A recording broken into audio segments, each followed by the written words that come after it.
là c'est bon. Qui va donc être réalisé par Rémi Thomasson et qui va nous présenter.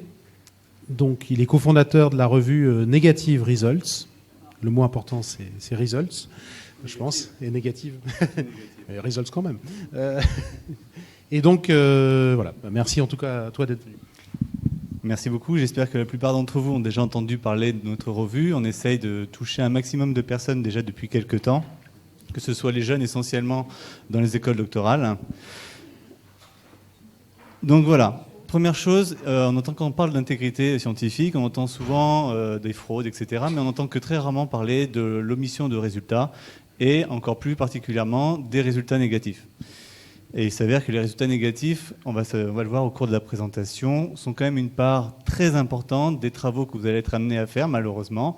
Et je pense convaincre tout le monde en disant que vous avez mis exactement la même énergie derrière vos travaux négatifs que vos travaux positifs. Donc de nombreux scientifiques cachent leurs résultats négatifs, c'est ce qu'on peut appeler un peu l'effet tiroir, justement parce qu'ils sont un peu assujettis aux règles de publication actuelles pour pouvoir obtenir des bourses, pour pouvoir obtenir des postes, pour pouvoir obtenir de la reconnaissance de ses pairs. Il faut publier dans des journaux qui malheureusement, à l'heure d'aujourd'hui, s'intéressent uniquement et majoritairement aux résultats positifs. Donc voici un peu une étude qui avait été menée, on l'a vite fait évoquer tout à l'heure par le COMET du CNRS, sur un peu un état des lieux de la publication des projets scientifiques.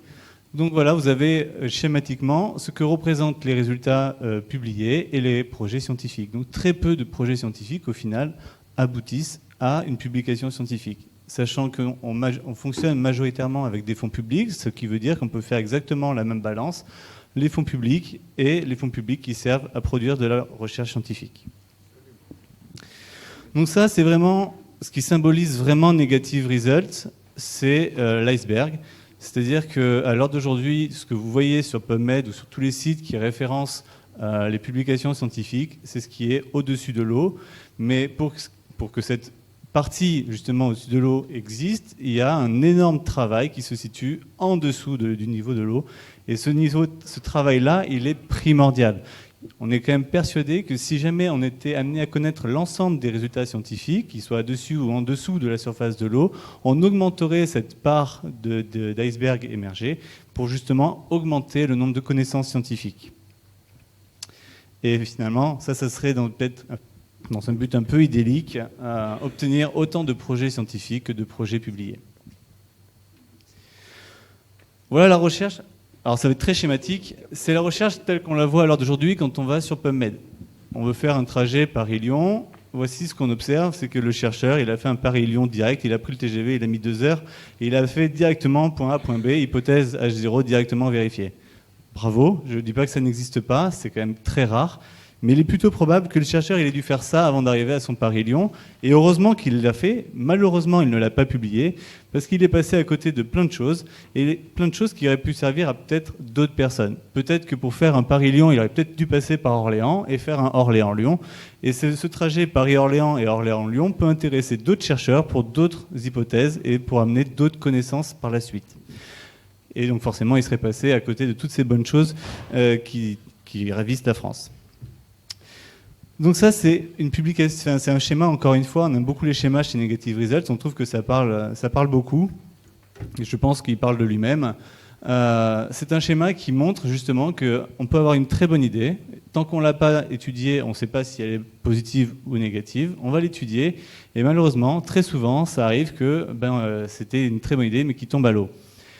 Si je ne publie pas, eh bien voilà, c'est ce qui se dit, c'est ce qui se passe. Plusieurs années, plusieurs mois, plusieurs décennies après, peut-être que cette même étude va être refaite une nouvelle fois, va engendrer une nouvelle fois des fonds, engendrer une nouvelle fois, on en parlait un peu tout à l'heure, l'utilisation de modèles animaux, et encore une fois, pour rien. Après, je vous fais un petit mot marquant qu'il n'y a aucun financement institutionnel qui ne sera délivré pour reproduire une étude. C'est vrai, on l'a évoqué tout à l'heure, je ne sais plus qui en a parlé, et je pense que refaire des études qui n'ont pas marché, ça c'est une chose, mais refaire des études qui fonctionnent, on en a la nécessité. Il faut que ce soit quand même quelque chose de bien compris. Pour qu'une donnée soit validée, on ne peut pas la valider uniquement sur un seul protocole. Donc ça aussi, il y a peut-être aussi quelque chose à changer sur la notion de reproductibilité des data, et peut-être qu'il est pertinent aussi que les centres de recherche mettent en place la possibilité de financer des résultats qui ont déjà été publiés pour, encore une fois, les conforter. Donc l'importance des résultats négatifs. Ça, c'est un peu un état des lieux. Alors, on n'est pas les policiers en étant negative results, mais comme je vous l'ai dit au tout début de la présentation, les chercheurs sont assujettis à publier pour pouvoir avoir une carrière, pour pouvoir avoir des fonds, etc., etc. Alors, c'est Nature qui a mis ça quand même en évidence. C'est le taux de rétractation qui augmente. Et on voit aussi que ce taux de rétractation suit de façon assez stable l'augmentation de la production scientifique. Plus on produit, plus on rétracte. Il y a peut-être quelque chose aussi à mettre en place. Peut-être qu'il est important de mettre en place des valeurs qui sont valorisantes pour les chercheurs. Et Negative Results est là pour ça. Il est peut-être pertinent maintenant de valoriser les résultats négatifs pour justement éviter que ces chercheurs qui sont amenés à parfois omettre des outliers, parfois à faire des CTRL-C, CTRL-V malheureux, de leur proposer des journaux qui justement vont mettre en valeur leurs résultats négatifs, qui peuvent représenter jusqu'à 80% de leur production annuelle, pour pouvoir justement valoriser ce qu'ils font.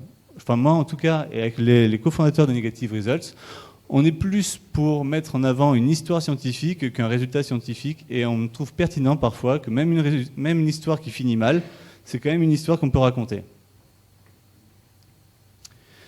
Donc la valeur de publier des résultats négatifs. Ça, c'est un peu là où on en est actuellement. Alors c'est très compliqué. Déjà, il faut définir ce qu'est un résultat négatif. Pour beaucoup de personnes, c'est assez ambigu. Alors nous, on a notre propre définition. Ah, je suis désolé, c'est pas très très bien passé. En gros, pour nous, un résultat négatif, c'est un résultat où l'hypothèse H0 initialement posée n'est pas validée. Ça peut être aussi un résultat qui est controversé, c'est-à-dire qu'il peut très bien y avoir une hypothèse, et on l'a vu tout à l'heure, qui a été publiée par un journal, et nous, dans nos propres laboratoires, on n'arrive pas à la reproduire, et du coup, on est en opposition par rapport à cette vision-là, et malgré cela, ça sera un résultat négatif par rapport à une hypothèse initiale, qui était controversée.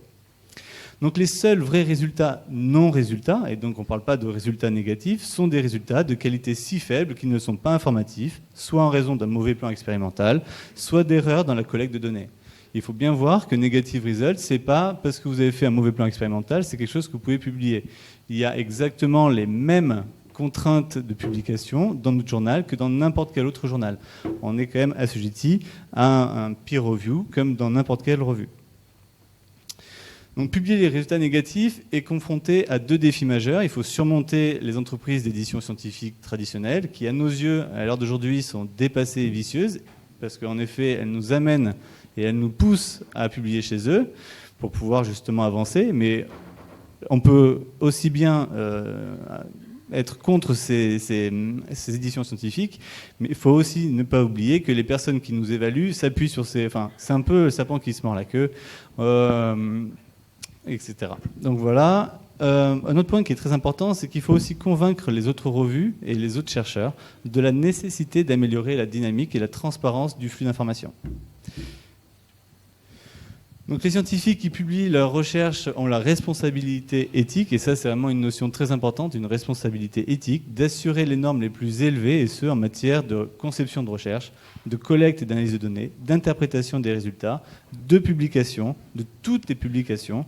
Et il ne peut y avoir de compromis, car toute erreur ou toute tromperie peut causer des dommages aux patients, comme on a pu le voir précédemment pour justement ce vaccin ROR qui pouvait induire l'autisme, et nuire à la cause de la science.